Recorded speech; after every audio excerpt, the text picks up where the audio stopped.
So today's show, we're going to talk about ghost hunting pseudoscience, and I'm sure you guys have seen the show where they have these ghost hunters go out.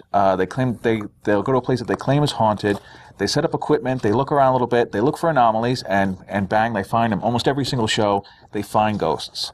But really, the scientific consensus around that is that there has been no proof of the paranormal ever uncovered.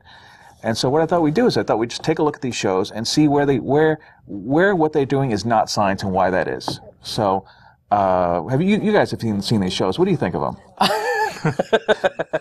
I've got a favorite one, I have to admit, because of you. When we were going over the show, you showed me Ghost Adventures, which I believe is on the Travel Channel. Yes. And it looks like it's kind of like the Scooby-Doo because they travel around in a van and try to find ghosts, but it looks like they're on their way to a rock concert. So it's really like Scooby-Doo. And it is, you think that they were going for rock stars and Mist or something like that, and they ended up, and they go to these weird places, and one of my favorite episodes was when apparently they went back because the ghosts started asking for them by name.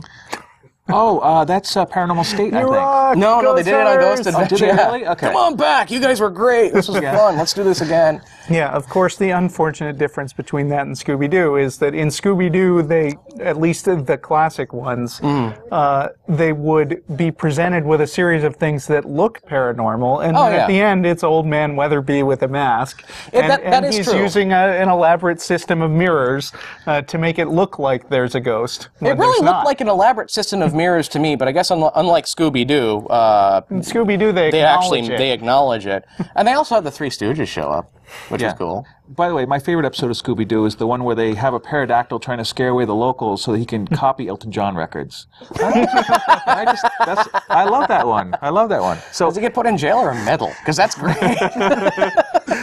Anyway, so they have this. So basically, all these ghost hunting shows, and they all pretty much come from the same formula from the Godfather of all, the Ghost Hunters, which is the TAPS group.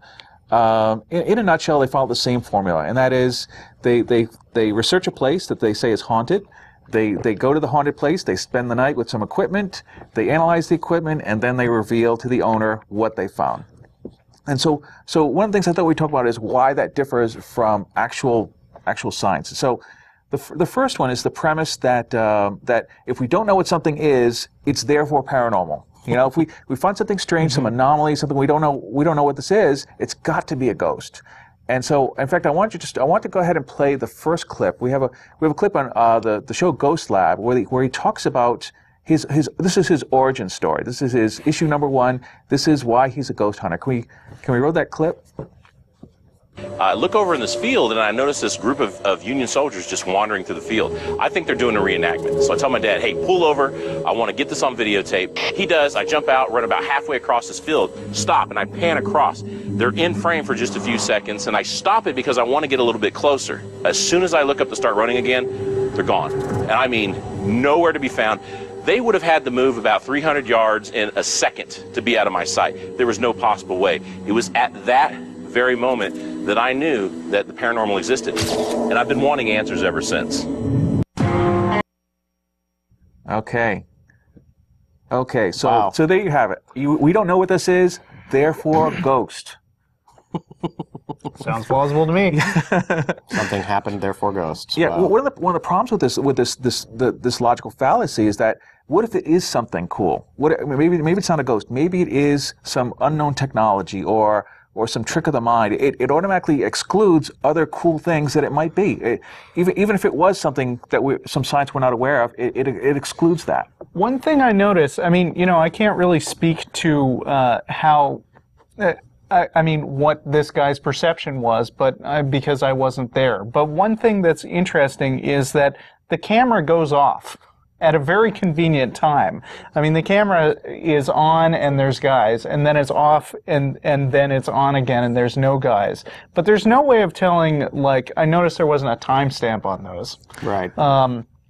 I couldn't really look at it carefully enough to see if he was even pointing in the same direction.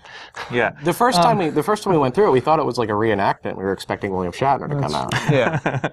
Well, I'll give him the benefit of the doubt, and I'll say that whatever he said he saw, But the problem is that human memory is so fallible, that our perceptions are very fallible, and so it could have been an entirely ordinary event. He runs out to the middle of a field, he gets disoriented, he points the camera in the wrong direction, and he misses out completely. There are completely normal explanations for what he went through. Right, and it would be ridiculous of us to say we know what the explanation was, right, because all we have is a tiny, a few seconds of footage and the guy's word for it. Right. And that's one of the things I like to think about when it comes to skepticism. Is skepticism says that it's okay to say I don't know. It's just you don't have to come up with a theory, but it's human nature to always go to the person who has a theory. Mm-hmm. If someone says, "Well, I know what it is," you may not know what it is, but I know what it is. It's a ghost, and so it's human nature to kind of gravitate towards that person. As well, maybe it is a ghost, and so that's one of the problems I have with this is it makes that leap of faith of I know what this is. Yeah, I mean, the next question to ask if it was scientific, of course, would be, all right, let's say that there were ghosts. What would you do next to verify the difference between that being some ghosts and that just being your screwy memory that you forgot you left it off for a couple of minutes? Right. Or something like that. Yeah. And I mean, the thing about this event is, it's absolutely not repeatable. I just saw some stuff in a field. I mean, there is, I know I'm susceptible to this, is the concept of tall tales, is that in the telling, I sort of make some changes to the story to make them more entertaining. Mm-hmm. There's nothing in the story that really points to the supernatural to me, but then it goes on, and he keeps adding stuff to the story, and it's his description of the story that says, this is clearly something supernatural because I don't understand what happened, and all this other stuff happened besides. Mm-hmm. And that's something that happens a lot in these shows, in like the pre-part of the show where they go meet the people for the first time, and it's like, well, yeah, there's a bunch of ghosts in my Volkswagen, and it was because, and here's this picture of my car, and see that glint of light. That glint of light then went up and made me some pancakes, and it's the story that actually makes it from a photo error into something supernatural. Right. Dan Barker, who, the fundamentalist preacher who became an atheist, has written a couple of kids' books, and one of them is about skepticism. And he's got this really entertaining story that he comes up with where a little girl is saying to another little girl, I saw ghosts flying dishes around the room. And she says, really? When did you see them? And then as she asks more questions and probes into it, it's like, well, I saw the dishes in one place, and then later I saw them in another, and I heard some noises, and so people kind of fill in gaps in their memory that way. Yeah, that's one of the questions I get asked a lot, is because I do a lot of skepticism stuff, and one of the things people ask me a lot is, do you think this person made this up? Or did they fake themselves out? And that's one of the things I can never answer. I never really know if they're faking themselves out or if they're just making the stuff up. I think it might be a little column A, a little column B. Some of these people look genuinely scared. Some of them look like, hey, I'm on TV. And so, it's really, you're right, it's really hard to judge. Yeah. So anyway, I thought we'd roll clip number 2. This is where the crew they've found a place that's haunted. They've interviewed the owners, and now they're going to set up what's known as the electronic net, where they start looking for anomalies. So I thought this would be interesting to play clip number 2. All right, a lot of stuff to check out tonight. I'm going to need probably at least 2 people on the cameras the whole time. I don't want to miss anything going on in this house. Yeah, set the cameras up, drop the net, do it. All right, let's do it. The Ghost Lab team casts an electronic net over every location they investigate.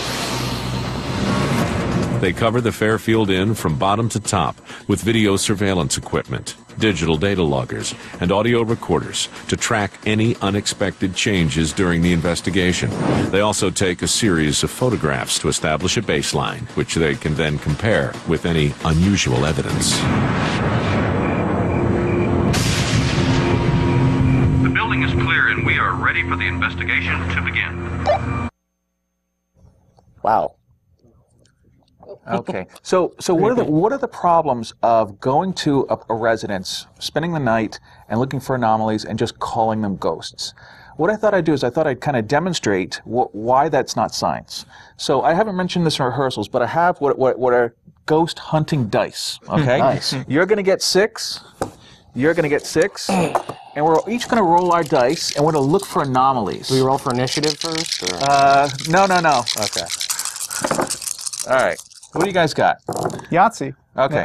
All right. Right off the top of the bat, I've got 3 1s which are together. Okay? Oh my gosh. Do you have any sets that are? All right, you have 3 3s. I have 3 3s, 2 5s, and a 4. I think. Okay. All right. Watch as the anomalies start adding up. Oh my gosh. I have two 4s. You also have a 4. Guess what? We now have 3 4s. Wait. 4 4s. I have 4 1s. Okay. That's like 1s and a 4. And we all have 5s. When you think about it, and we have an extra. Yeah, you have some 5s. I have a 5, and he has a 5. We clearly have some anomalies here. My hypothesis. I only see 4 numbers out of 6. You only see 4 numbers out of 6? Yeah, there's no 2s and there's no 6s. Their dice, they do add up though. They're properly managed. That's really strange. I think you guys can agree that we have an anomaly here. And so my hypothesis is that ghosts have this ability to make anomalies in dice. So what we've done is we've rolled some dice, and now I've proven that this place has strong spirit activity. Okay. I want to go ahead and pull up slide number 3, and this is the scientific method. So basically, this is the real scientific method. This is the real scientific not method. their version. So we have observation, we have hypothesis, and so what we're going to do is we're going to try to test the hypothesis and just see if ghosts really can control dice. Right? That's fair to say. So I'm going to grab some dice. You grab some dice, and we'll roll 6. Oh, the ghosts are onto us. Now I see 6s and 2s. All right. So now the numbers are entirely different. Now the anomalies that we've tracked. Now we have a entirely different set of anomalies. I've got 3 6s. What do you got? Any groupings of 3? 2 3s, 2 1s, a 4, and a 5. Okay. And I've got a couple of 3s. Okay. I mean, I've got a 3 too. All right. All right. Just see when we start, we can make anomalies very easily, but it doesn't actually prove ghosts. So looking back at that chart, if we could just pull that back up. So basically we have the hypothesis, and so we tried to do a test. We rolled the dice again to see if the same numbers would come up again. We got a completely different set of numbers. And I know that as we keep rolling dice, we're going to just see random numbers. We're not going to see any strong patterns in any directions. We're just going to see random numbers, and that would deflate the whole process. That would kind of blow apart my theory. So let's go ahead and let's look at actually we'll hold off on EVPs. But that's really what the problem we have with the ghost hunters is they have lots of hypotheses, but they never actually test with their hypothesis. Right. The problem is that I predict we will see patterns in the dice is not a theory. Because people suck at probability. Right. People think that they know about probability. People, when you talk to conspiracy theorists, they're going to bring up stuff that just happened, and they're going to say like, "Oh, what are you going to say? That it's a coincidence? Well, you're just a coincidence theorist." Yeah. And it's like, yeah, coincidences happen a lot. I mean, it would be extremely surprising, for instance, if we saw sort of a pattern that looked random with no patterns to us. Because generally in random numbers, there's going to be stuff that comes up that looks non-random. That's just the nature of rolling dice. And we're also running into some of the limitations of television here, as most of them have a half-hour or an hour-long show. And, I mean, this is something that all television shows have run into. Specifically, James Randi's television show is that he would do the testing of things, he would do the testing of various psychic phenomena, but he'd only get to do it once because it's television. But unlike unlike Ghost Adventures and Ghost Lab and Ghost Lab 2021, he would fully acknowledge that we only did this once. This is hardly a scientific test, but I think it shows us something. Yeah. Well, and that's one of the problems that Ghost Hunters, Ghost Lab, Ghost Adventures, this is the same problem they all have, is that when they find an anomaly, they chalk it up to a ghost, and then they move on. And that's not science. Science is stay there and do the work necessary to see it all through. Form a hypothesis and then start making observations and testing that hypothesis. Right. And that's one of the problems that they have. So I thought that would just illustrate the problems with looking for anomalies and attributing those anomalies to ghosts. Like, we don't know if an EMF reading should be this high or this low because we have no baseline to register it against. When you walk through a home and you see spikes in either temperature or EMF, You really can't. Yeah, where's the calibration against houses they know aren't haunted? Right. Or do they think any houses aren't haunted? Maybe they just think that there are ghosts everywhere all the time.